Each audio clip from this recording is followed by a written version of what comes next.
Decisions. We're faced with them every day. We're having to make them. A lot of the ones you can kind of make instinctively, or you thought process them a little bit and you can just decide where to go with them. But other ones demand a lot more thought, a lot more processing, a lot more care. And it's in some of those instances that you have to have a process you use. And so today what I want to talk about is a mechanism that I think is helpful, because a lot of times when I work with clients and we're dealing with decisions, the sort of default mechanism for decisions is this one: pros and cons. That's how a lot of people think about it. And on one side you write the pros, and on the other side you write the cons. And the problem is, it's this one kind of gets stuck, because if the pros equal the cons, then it's hard to make a decision. And it's even harder to make a decision when you have a range of basically alternatives. So sometimes a specific decision, whether it's a yes, no decision, go, stop decision, this one might work. The problem is this one doesn't work very well when you're working through the set of alternatives or options that need to happen. And so what I propose is you think about a decision funnel, and a funnel in, like you do in a sales funnel or something like that, of the options or the alternatives available to you. Only a specific one becomes the best decision, but it goes through a specific funnel or a specific sequence that has a set of criteria, that each criteria removes an alternative and gets you closer to the objective you want. So when you think about a decision with a set of alternative options available to you, start just by imagining you're buying a house. That's a decent one. Or if you want to think about maybe buying a CRM software for your business, or making a decision on CRM software for your business. So I'm throwing those two out to you because one of them may be more overt and obvious to you, the house buying one, or the CRM one might be one you're going through and you're having to think through this process. Because in each of those cases, in both those cases, you're not coming to the decision with one option generally. You're coming to the decision with a multitude of alternatives, and the alternative focus, the fact that you've got those alternatives, leads you to have to go, how am I going to do this? How am I going to process this? And I propose this funnel. So what is the funnel? The funnel is really 3 steps or 3 stages. And the first stage is you have to define the must-have, the musts. And the musts are the things that are mandatory to the decision result. So to get the best decision, they have to have something mandatory included. It has to be measurable. You can measure the fact that it's there, and it's non-negotiable. For example, in a house, one such must might be, I need to be at minimum or a maximum 30 minutes from work. That could be one. It could be, depending if you have kids or not, it could be a school. Like, I have to be in this specific school district. So what you have to do is you actually have to come up with a set of criteria that are non-negotiable in the alternatives. So the alternatives have to rely on the musts before they can be moved forward. So when you think about this, let's say you're looking at 5 different homes, and only 4 of the homes live within a 30-minute radius of work and the school district you want, right? So let's say you had 5 alternatives and you looked at 5 houses, but only 4 fit in that mix. And so the important thing there is, once you understand your non-negotiable, mandatory, measurable requirements, and notice that one of the measures was 30 minutes, another measure is it fits within a specific school district. Those are those, once you've got those decided, they really help to delineate what gets through the decision funnel, because already what we've done is we've eliminated one.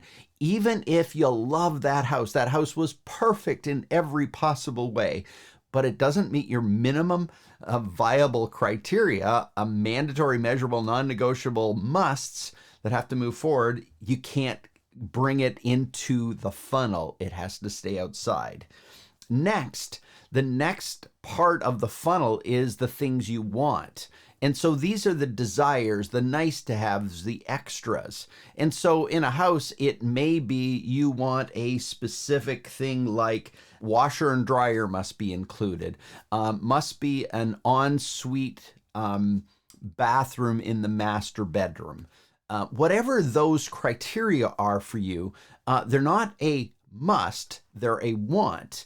And you're willing to, as long as they fit the must, you're willing to, the wants have to layer on top of that. So already we know this house up here had everything you wanted, had all the wants, but it didn't have the musts, and that's why it's stuck outside.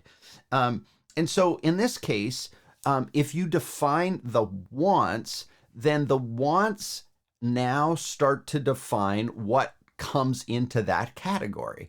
So let's say you have 4 alternatives that fit your musts, but only 3 of the 4 have your wants included. So that now eliminates another one, right? So it got stuck in the must part of the funnel, but it didn't make it through to the want. Now what you're starting to get is a process whereby the alternatives are now being they're now being siphoned off as you get to certain levels. Now, this is really important at this point, and I've kind of alluded to it already, but never, ever, ever negotiate your must to get your wants. So, for instance, that perfect house, it's very easy to make that perfect house more important, negotiate it so that it gets higher priority than your must. The problem is, once you negotiate that, what always happens is you make a bad decision. And I've seen it so many times, both in my own life and primarily in my own life, is my emotions get caught on the perfect house. But what's the problem is that I've allowed that perfect house to overtake or negotiate the musts that I needed to have.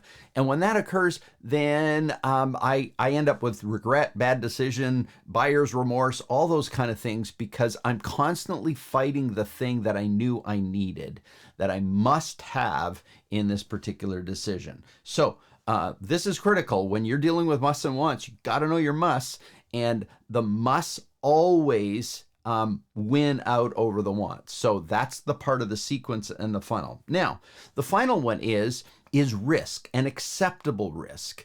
And so if I have my musts are covered and then my wants get covered, then the things that have made it to that part of the funnel actually, I have to measure them against risk and an acceptable risk. So, if anything's going to get past that part of the funnel, then it has to make sense from a risk perspective. So what is risk? And this is a really important one, because when you're making decisions, a lot of times we go with musts and wants, but we never actually then assess the risk.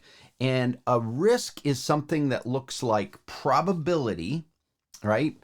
What's the probability of something happening? Plus the seriousness of that happening. So from a seriousness perspective, we're talking about what's the impact or the severity of this risk happening. And then do I have the chance to mitigate it or not? And then basically minus the preventative actions I can take in advance, or the contingent actions, the things I can do after the fact if this has happened. And so when you tie those all together, when the probability plus the seriousness minus the preventative actions I can take, or the contingent actions, preventative actions I can take to keep it from happening, or the contingent actions I can do to ensure that when it does happen, I have a response set up, then I know what my risk is. And so when we come back to this, when we think about our house, we know our wants, we've defined our musts, but let's assume that your risk, one of the risks is a mortgage amount, right? What happens if the mortgage amount is above a certain thing? Now, you may have created in your must a specific number for your mortgage amount, but the risk is that you can't pay the mortgage amount. And so you've got to look at, we like this house, it fits our must, it fits our wants, but it's right on the edge of our mortgage. And let's say it fits within our mortgage, but the risk is what happens if we can't pay the mortgage, right? So what happens if one of us loses our job? What happens if we get a change in, say, the mortgage rates? And so the whole process here is you're working through the risk factors associated with the decisions or the alternatives that accomplish your musts and accomplish your wants. And so when you've got that figured out, then what you have is generally the best decision, the best balanced decision, which allows you the maximum benefit within the acceptable risk. So let's go back and buy this house again. And here's how I would suggest you actually do it. So the funnel is the visual in terms of it has to get through each stage. But the way to do this is, so with the house, it must be 30 minutes from work. It must be in a school district, right? It must have a 2-car garage, something like that. It's got to have air conditioning. It has to be, let's say it's $2,200 per month max mortgage and taxes, right? Maybe there's one other one of no major renos. So you're going to buy a house, but you really can't include major renovations in that. So those are your musts. And now you go out and find all the available alternatives. And now you got 4 alternatives. And that perfect house, it doesn't fit into your $2,200 a month category. But the reality is you can't do it because it doesn't fit 22 and it's not in the 30 minutes from work. So you've got your musts. Now you go to your wants, and maybe you want the washer and dryer included. And then maybe it needs a yard of half an acre. Maybe you want it on a cul-de-sac just because your kids are young. Maybe it has to have renovations or no renovations, basically move-in ready. Let's use that as the criteria for your must. So once you've got all that, then when we go over to this risk column, so the risk is what happens if we can't pay the $2,200, right? So that might be loss of a job,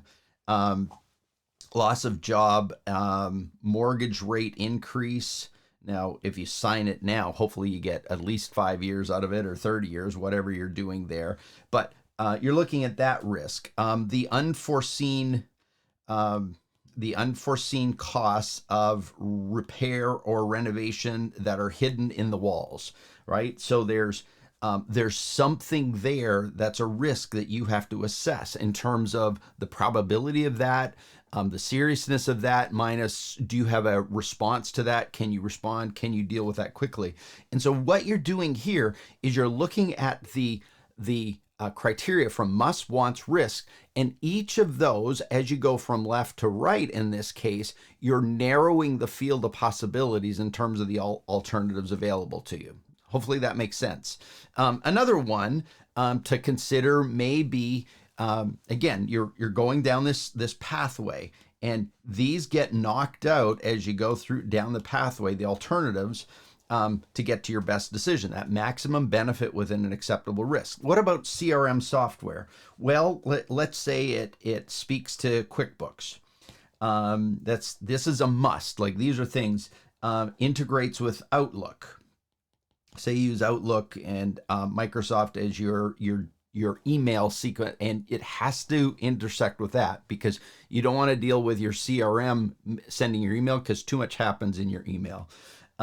It may have to measure commissions in the reporting. So there may have to be a commission tool in there. And these are musts. You have to have these, or else you're not going that way.